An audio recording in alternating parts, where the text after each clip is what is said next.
यह वह समय था जब अधर्म और अत्याचार धरती पर अपने चरम पर पहुंच चुका था। राक्षसों ने चारों दिशाओं में आतंक फैला रखा था।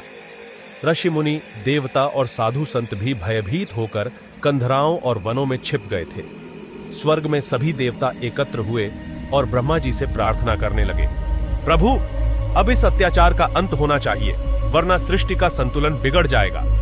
ब्रह्मा जी ने गहन ध्यान करके उत्तर दिया, केवल महाकाल ही इस विनाश को रोक सकते हैं।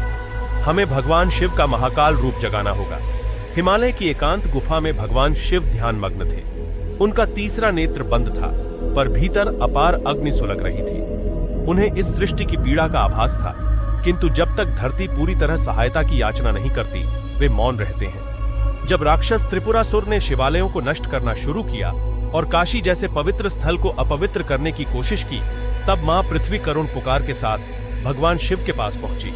भोलेनाथ, अब आपकी महाकाल रूप में रक्षा चाहिए। शिव का ध्यान टूटा, उनके नेत्र लाल हो उठे, जटाओं से अग्नि प्रज्वलित हुई, गले का नाग फुफकारा, डमरू से एक भयानक गर्जना हुई और तभी शिव ने त्रिशूल उठाया। उनके शरीर से भस्म उड़ने लगी। उनके कदम जहां पड़े वहां मृत्यु स्वयं सिर झुकाकर खड़ी हो गई। उनका यह रूप कोई साधारण रूप नहीं था, यह कालों के भी काल महाकाल का रूप था। त्रिपुरासुर अपने 3 नगरों के साथ आकाश में घूम रहा था।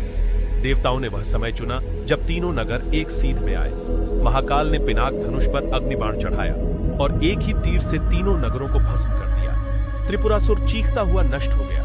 उसका आतंक सदा के लिए समाप्त हो गया। इस घटना के बाद देवताओं और ऋषियों ने उज्जैनी, वर्तमान उज्जैन में महाकालेश्वर ज्योतिर्लिंग की स्थापना की, जहां भगवान शिव ने स्वयं महाकाल रूप में प्रकट होकर धर्म की रक्षा की थी। जब अधर्म अपनी सीमाएं लांघता है, तब शिव स्वयं महाकाल बनकर उसे नष्ट करते हैं। महाकाल हमें यह सिखाते हैं कि विनाश के पीछे भी सृजन की शक्ति छिपी होती है। ऐसे रोमांचक स्टोरी के लिए हमारे चैनल को सब्सक्राइब करें।